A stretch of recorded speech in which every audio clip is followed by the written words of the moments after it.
Okay, katika sehemu ya 3 bidada alikuwa akimtazama Mwamba Gawoon kwa hisia kali sana. Kumbuka kwamba anampenda sana huyu jamaa. Na Mwamba alimshika mkono bidada kisha akaanza kuondoka naye. Na hapo ndipo ambapo tulikuwa tumekomea katika sehemu ya 2. Na kumbe Mwamba aligundua kwamba pindi anapokuwa amemshika bidada mkono wake, basi anapata uwezo wake wa kuweza kutekeleza majukumu yake ya kuondoa nafsi wale watu waliochukua utajiri kutokea kwake. Na kwanza kabisa akaanza na kundi la wale majambazi waliokuwa wamejaribu kumzuia kutekeleza majukumu yake kwenda kuchukua yule mtajiri wake ambaye anamtafuta kwa siku nyingi. Na baada ya kufanikiwa kuchukua nafsi ya mtu wake, moja kwa moja akawa anamtazama bidada kimahaba sana. Anajua kabisa kwamba bidada anampenda sana, kwa anatumia hii kama nafasi tu. Mwisho wa siku akawa amemsukumiza bidada katika maji, kwa kuwa anaamini kwamba kama alama iliweza kubadilishana ndani ya maji, basi pia inaweza kurudishwa ndani ya maji huko huko. Basi bidada alianza kutapatapa kwa sababu uwezo wake wa kuhimili ndani ya maji kwa ni mdogo zaidi. Mwisho wa siku bidada akafanikiwa kutoka, lakini Mwamba akabakia ndani ya maji. Na baada tu ya bidada kuweza kuamka, Mwamba alipokewa kweli kweli, bidada akisema kwamba nimeponea mara 2 au mara 3 kuweza kufa siku ya leo, na leo bado unaning'ang'aniza tena niweze kufa kwa mara nyingine. Wewe kaka mbaya sana, kama ameondoka. Mama yake na bidada Doshi bado yuko katika maombi mazito, akiwaza kwamba namna gani atakwenda kumueleza ukweli siku moja mtoto wake. Ni huyu mama ana mtoto wake wa kwanza wa kumzaa, ni hatari na nusu. Mwamba ana roho mbaya si mchezo. Lakini pia mtoto wa kumzaa wa mwisho kabisa wa yule mama naye ana roho mbaya pia. Lakini pia mtoto wake wa kike naye ana moto kuotea mbali, kwani wote wanaamini kwamba huenda nafasi ya ulisi wa kampuni itatolewa kwa bidada Dohi, na huyu ameanza naye vita mapema kabisa. Na yote hiyo ni kwa sababu wanaona kwamba mama yao ana jirani mkubwa sana, anaonesha kumpenda sana huyu Dohi. Na bidada baada ya kunusulika kifo, moja kwa moja akawa anatembea katikati ya maeneo ya barabara, na mwisho wa siku kuna mtu mmoja alikuwa akiendesha pikipiki akawa amemwagia kemikali, lakini Mwamba akaenda kumzuia kemikali isiweze kumwagia bidada. Na Mwamba Guhan akamwambia bidada kwamba kama ukichukua hazina ya mtu, basi unatakiwa kuwa makini sana kuitunza hiyo hazina. Na wakati huo bidada akawa ameshtuka kwamba Mwamba alikuwa anaungua nguo zake, lakini pia na ngozi yake. Haraka sana akataka kupiga kelele ili aweze kupata msaada katika eneo hili, lakini Mwamba akamshika mkono wake, na mara mwili mpaka nguo zake zote zikaanza kujirudi kama zilivyokuwa mwanzoni, kana kwamba hakumwagiwa na kitu chochote. Bidada alichanganyikiwa kuona kwamba nimesimama na mtu wa namna gani huyu. Bidada akashtuka kwamba anazungukwa na kiwango kikubwa sana cha hatari. Ikabidi moja kwa moja kuelekea polisi, na huko akaenda kufanya uchunguzi juu ya ile asidi aliyokuwa amemwagiwa. Ikagundulikana kwamba ile ni sulfuric acid, na mafando wakasema kwamba huenda maadui zake ndio wanamuinda, wanataka kumwangamiza. Bidada akaanza kujifikiria ni maadui gani alionao. Ni mwisho wa siku akawajibu polisi kwamba hana adui yeyote yule. Basi moja kwa moja akaomba kurudi nyumbani. Mwamba Guhan akawa anamuendesha bidada moja kwa moja kumrudisha nyumbani, lakini akamkumbusha kwamba anatakiwa kuwa makini sana kujilinda kwa sababu ana alama ile katika mkono wake. Bidada akasema aha, kumbe ndio maana unang'ang'ania sana, kumbe kwa sababu kuna hii alama katika mkono. Mimi nikajua umeanza kunipenda wewe kaka mshenzi kweli kweli yani. Kwa hiyo wewe unaponiona mimi ndio unanitegemea zaidi kwa sababu alama hii inafanya kazi pindi unapokuwa uko jirani na mimi Asa mimi nataka uwe jirani yangu zaidi, nataka ni kwa ajili uwe kama bodyguard wangu. Mwamba akasema kuwa acha ujinga bana, mimi ni mtoto mdogo mwenye pesa nyingi, alafu ni mtu mkubwa sana, uweze kujua kazi ya bodyguard mimi siwezi kuifanya kabisa katika maisha yangu yote, ukumbuke jambo hilo, sawa? Bidada akasema sawa, basi ndafurahi sana siku nitakapokufa na mtu ambaye nampenda pia atakwenda kufa, kwa sababu najua kwamba alama hii nitakapokufa nayo basi nawe utakufa. Kwa haina shida bana, niko tayari mimi mwenyewe kuishi peke yangu bila bodyguard. Lakini nakukumbusha kwamba inawezekana kuna maadui wengi sana wanaonizingira, kwa sababu sina adui ninayemuhisi, huenda basi ni wengi wanaonizingira na mimi siwezi nikawafahamu. Ila kwa kuwa umeridhia kwamba aliwalo na liwe, basi poa tu, si hamna atakayepata hasara. Mimi nitakapokufa nawe utakufa, haina shida yote. Mwamba haya maneno yanamuingia sana akilini mwake. Mwisho wa siku akawa amemshusha bidada na kusema kwamba siwezi kuwa bodyguard wako. Lakini jambo la kuchekesha ni kwamba anamfuata bidada kila sehemu, ila hataki kuwa bodyguard wala kuitwa bodyguard. Hasa siku leo bidada alikuwa akitazama taarifa ya habari nyakati hizi za usiku, akashangaa kuona kwamba taarifa zinasema kwamba Cha Tae-jun alikutwa amefariki katika chumba chake alichokuwa amelala. Na Cha Tae-jun ndio yule mwanaume ambaye alikuwa amepangiwa kukutana na bidada siku ile ambapo bidada akamkosa Mwamba na kuelekea katika maeneo ya beach. Ikabidi mama mtu aweze kumpigia mtoto wake na kumuuliza kwamba nini ambacho kiliendelea kwa yule mwanaume ambaye alipanga kukutanisha naye siku ya jana, kuna tatizo lolote? Nimeona kwamba eti ameweza kufariki katika taarifa za habari hapa. Lakini bidada Doi akasema kwamba mama, hakukuwa na tatizo lolote, siku ya jana tulikwenda kukutana, lakini kwa bahati mbaya yule mtu hakutokea kwa wakati. Mwisho wa siku mimi nikawa nimeelekea maeneo ya beach, baadaye ndo napata taarifa kwamba eti mtu yule ameweza kufariki. Na mama kuna kitu ni kama alishaanza kukielewa hivi. Moja kwa moja akamwagiza sekretari kwamba aende katika ofisi alikuwa anafanyia Cha Tae-jun na kisha akusanye kila document na ilete hapa. Sekretari alipokuwa amezileta zile document zote, alikuja kugundua kuna madudu mengi sana hapa ndani. Kuna kitu alianza kushtuka kwamba hakiko sawa. Mwamba Gawoon huku akiwa na mashikaji zake bana, anazidi kupiga tu story, kumbe ajui kwamba kidole chake kilikuwa kinawaka. Kumbe jamaa akiwaga mbali na bidada kwa muda mrefu sana, mwili wake unaanzaga kuwaka. Haraka sana akampigia simu bidada Dohi na kumwambia kwamba kuanzia sasa hivi nitakuwa bodyguard wako, kila sehemu utakapokuwa unaenda na mimi nitakuwepo, akijua kabisa kwamba akikaa mbali na bidada huenda atakuja kuwaka moto mwili mzima. Na lakini Mwamba akamsi bidada kwamba anaomba waelekee katika jengo fulani hivi, kisha akampeleka juu kabisa ya ghorofa. Na wakati huo bidada alikuwa akiogopa sana. Mwamba ghafla tu mkono wake ukaanza kutoka moto, akagundua kuna jambo fulani hivi, kisha akawa anaondoka eneo lile. Lakini wakati wanashuka katika lile ghorofa, ghorofa, kumbe ilikuwa ni jengo la hospitali. Moja kwa moja akashtukia kwamba kuna mwanamama mmoja alikuwa akihuzunika sana kwa sababu mtoto wake alikuwa akiaga maisha. Mwamba akaingia ndani ya chumba hicho cha wagonjwa mahututi akiwa ameambatana na bidada, kisha akamwambia yule mwanamke ambaye mtoto wake alikuwa amelala pale kitandani, akamwambia kwamba kama unataka mtoto wako awe hai basi unatakiwa kusaini mkataba. Utaishi miaka 10 tu hapa duniani lakini mtoto wako atakuwa hai. Mwanamama akamlaumu sana huyu jamaa, akamwambia kwamba kama unaweza kunisaidia sio unisaidie tu, sio kunipa masharti ya kijinga hayo. Lakini baadaye akaanza kuona kwamba mtoto wake mapigo yake ya moyo yakaanza kupotea. Mwisho wa siku mwanamama akakubali mkataba. Mwamba akapiga mikono na ghafla hali ya mtoto ikarejea na kuwa nzuri kabisa. Yaani mtoto kuanzia hapa atakuwa bomba kiasi ambacho hata kukimbia anaweza. Na Mwamba akafunguka wazi kabisa kwa kumwambia mwanamama kwamba mwisho wa siku utakuja kuingia jehanamu, hata utakapokufa wewe ni moja kwa moja jehanamu kwa kuweza kumsaidia mwanao. Bidada Duhi akamwambia Mwamba Gaoni kwamba kwani usimpatie mama muda wa kuweza kufikiria. Mwamba akasema kwamba usiniingilie katika majukumu yangu, kaa kimya. Basi bidada akawa ametulia tuli. Na wakati wanatokea pale katika eneo la hospitali, bidada alionekana kuwa ni mwenye huzuni sana, hakutegemea kabisa kuyaona haya. Mwisho wa siku akamwambia jamaa kwamba inaonekana kwamba wewe unabadilishana maisha na watu. Lakini Mwamba akasema kwamba je, hujafurahia kuona kwamba nimeweza kumsaidia yule mtoto ambaye alikuwa anatakiwa kupoteza maisha? Lakini bidada akasema kwamba sifurahi kuwa na bodyguard shetani kama wewe. Akawa anaondoka pale. Lakini mama mtu akaja kufanya uchunguzi na mwisho wa siku alikuja kugundua ni nani ambaye anahusika katika matukio yale yote ya kumwagiza yule muuaji. Basi akawa amemuita huyo mtu na kumwambia kwamba lolote litakalokuja kutokea basi utawajibika. Na yule mtu akaonekana kumtii sana mama huyu, akawa ameondoka.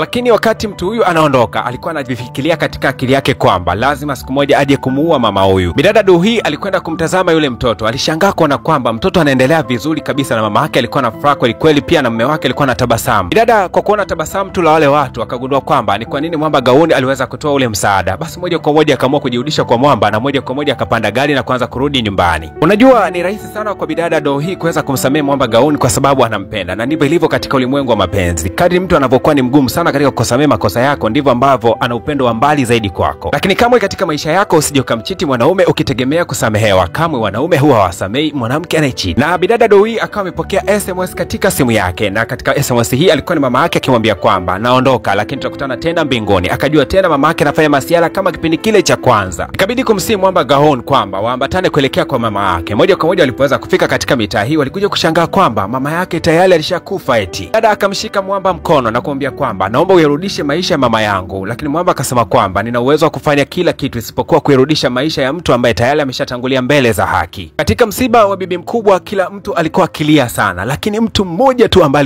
alikuwa ni bidada Duhi. Kwa sababu gani sijui. Lakini si kitu cha mara ya kwanza kutokea katika maisha yake. Ni kwamba hata siku ambapo wazazi wake waliweza kupoteza maisha, bidada hakuwa analia kabisa. Lakini huyu mama yake alikuwa amemwadopti, alikuja kumuuliza bidada ni kwa nini haulii. Lakini bidada akasema kwamba yote ni kwa sababu haya yaliweza kutokea ni makosa yangu. Ilikuwa ni siku ambayo si muhimu sana ya birthday kuwatoa wazazi wangu. Lakini mwanamama akamuuliza bidada kwamba kama ungekuwa ni Mungu, je, ungefanya maamuzi juu ya maisha na vifo vya watu? Lakini bidada akawa anampiga huyu mama kwa kuona kwamba anachokiongea mbona kama hakielewi. Wakati huo anampiga huyu mama akawa ameangusha miwani yake, na baada ya kuiangusha ile miwani ilionekana kwamba huyu mama ndo alikuwa amelia zaidi kuliko hata bidada. Kumbe machozi yake yalikuwa ndani kwa ndani na alikuwa na maumivu ya ndani. Yule Mwamba Jusok anayempendaga sana bidada basi akafika hapa na kuanza kumfaidi huko akisema kwamba mama yetu kabla ya kuweza kufa alikuwa ameandaa kundi moja bila kuweza kusimamia mambo mengi sana, lakini bahati mbaya ile kundi limeweza kusimamishwa. Lakini dada mtu wa bidada Duhi alikuwa ametimba katika mitaa hii na kusema kwamba yani nyinyi mnapata na muda wa kupiga story kabisa wakati wengine wote wanaendelea kulia hapa msibani, mna maana gani? Labda kitu kingine, ujiepushe sana na huyu jamaa, wala usije ukajipendeza mpaka ukaanza kudate naye huyu mtu. Kamwe katika maisha yako usithubutu kufanya jambo hilo. Wewe ni damu ya mtoto wa nje na familia hii, haupo kabisa katika ukoo wetu. Kamwe katika maisha yako usije ukajipendeza kwa huyu jamaa akakutongoza, mwisho wa siku ukamkubali ili uingie katika familia yetu uanze kuharibu mambo. Hatukutaki humu ndani. Bidada ndio alianza kuijua rangi ya ndugu zake wote ambao wakati mwingi walikuwa kimchekelea kipindi ambacho mama yake yuko hai. Sasa akaanza kugundua kwamba hawa watu kumbe walikuwa na bifu la ndani kwa ndani. Akitazama msibani namna mambo yanavyozidi kwenda, anakuta watu wanatabasamu na kuendelea kupiga vinywaji taratibu kana kwamba ilikuwa ni party na si msiba kabisa. Na akapata hasira sana, mwisho wa siku akawa anaondoka. Lakini kumbe alikuwa anapishana na yule muuaji ambaye alijifanya kama ni mlinzi katika msiba huu. Jamaa moja kwa moja alikuwa akielekea katika vyumba ambavyo vina control kamera zote za eneo hili. Na bidada Duhi alikuwa anaelekea moja kwa moja katika eneo fulani hivi ya bustani, na ghafla akawa amesikia harufu ya sigara. Akawa ameshtuka kidogo, lakini alipoingia huko ndani akagundua kwamba mdogo wake wa mwisho kabisa alikuwa akivuta sigara. Akamuuliza mdogo wake kwamba unapata wapi ujasiri katika msiba wa mama unaweza kuvuta sigara? Jamaa akasema kwamba alikuwa ni mama yangu na hata kama amefariki mimi nitakwenda kuwa mliso wa hii kampuni, kwa usiniingilie sana katika mambo yangu. Bidada Duhi akawa amemnyang'anya dogo anayefahamika kama Dojang ile sigara ambayo ilikuwa katika mdomo wake. Dogo alikasirika sana na kutaka kuanza kumdunda dadake, lakini akawa amekumbuka kwamba hapa ni msibani. ndani. Lakini kumbe yule mwamba mlinzi alikuwa ameingia ndani kabisa katika chumba cha kamera. Lengo ni kuweza kufuta ushahidi wote unaoonyesha mauaji ya namna ambavyo yule mama aliweza kuuliwa. Baada ya msiba, familia nzima ikawa imekutanika, na hapa polisi walikuja na lengo ni kufanya maswali na kuweza kujua kwamba ni nani aliyeweza kuhusika ama nani ambaye anahisiwa katika mauaji ya mama mkubwa. Tukutane katika episode ya 4 itakwenda kutupa majibu. Je, ni nani ambaye anahusika katika mauaji haya na kisanga kitakuwaje katika familia hii, kwa sababu watu wote wanaonekana kwamba wanagombania madaraka, lakini pia kuna mtoto wa mama ambaye ni mkubwa kabisa. Huyo anaonekana ni hatari zaidi.